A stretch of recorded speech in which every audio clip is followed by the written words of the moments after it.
Hi, I'm Sean from Becker. Today we're going to talk about the maintenance to be performed on the 3B76, our triple action B ankle joint, which is found on our Method TA AFO. There are two maintenance kits that we offer, a 6-month kit and a 12-month kit. The part numbers are 3B76-A3-12 or -B, or it's 6-B, depending if it's the 6 or the 12-month kit.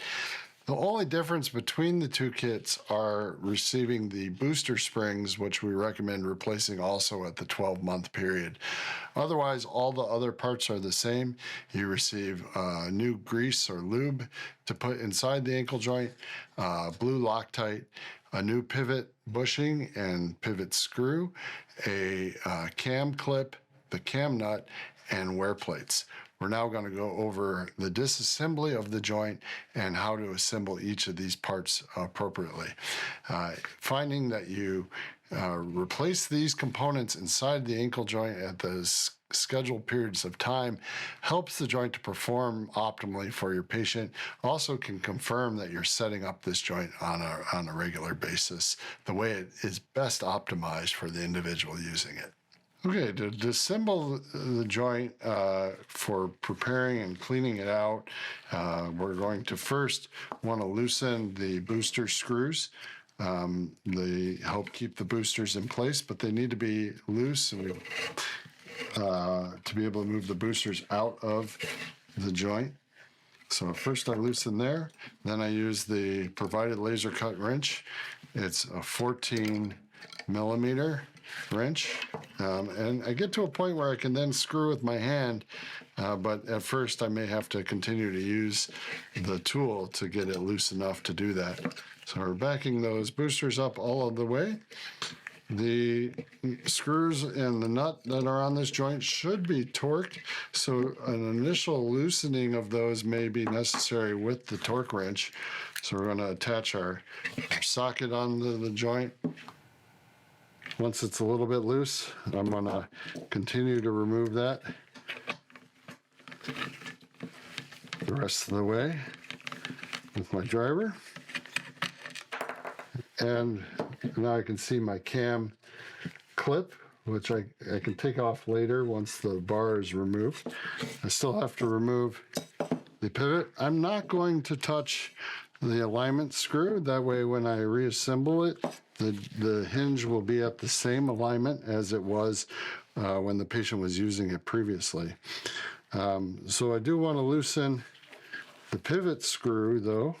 So I'm going to take this apart and loosen that. And again, once I've broken the torque, using my torque wrench, I like to switch to my driver just for an efficiency use. And now I've removed my screw. And I want to push that bushing out of there. Now this isn't a brace that's been worn by a patient for any period of time, so that bushing isn't going to show the standard galling or misshaping that might occur from patient use, but that's something you can inspect.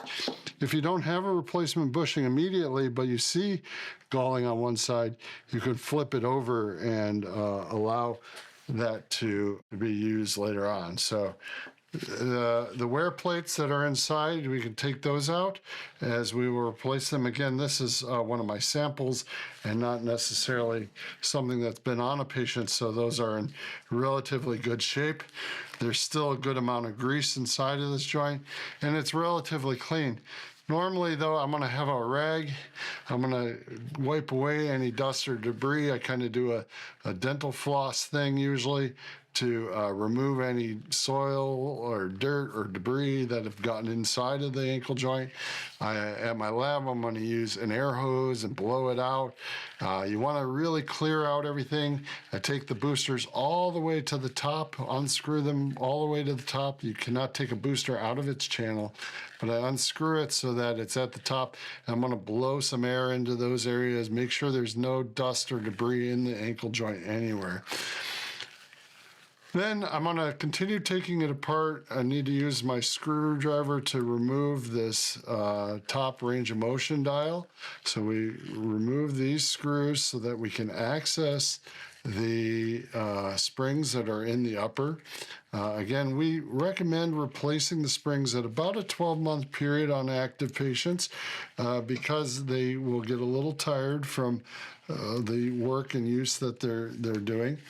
Inside of the booster channel, you should find the 2 springs or whatever spring configuration you left inside of there for the patient.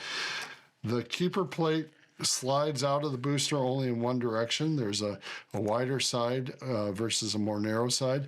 Then there's a washer that sits right on top of the springs. We call that the cup washer.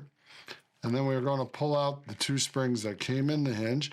They usually remain really well lubricated inside of there. And they may not look any different than your newer springs because they keep their shape quite well. But what you notice is that the patient might notice the energy return isn't quite the same after a year of walking in them. There is a pin that's deeper inside of your booster. It won't always come out.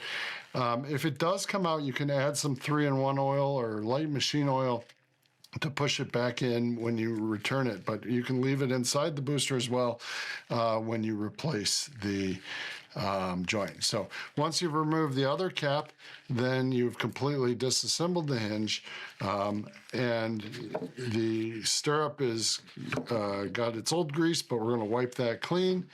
And the upper bar, if that cam clip is still in there, then we're going to remove that so it can also be replaced at that 6-month interval. So that is the scope of the disassembly of the joint, and now we're going to work on the assembly of the hinge.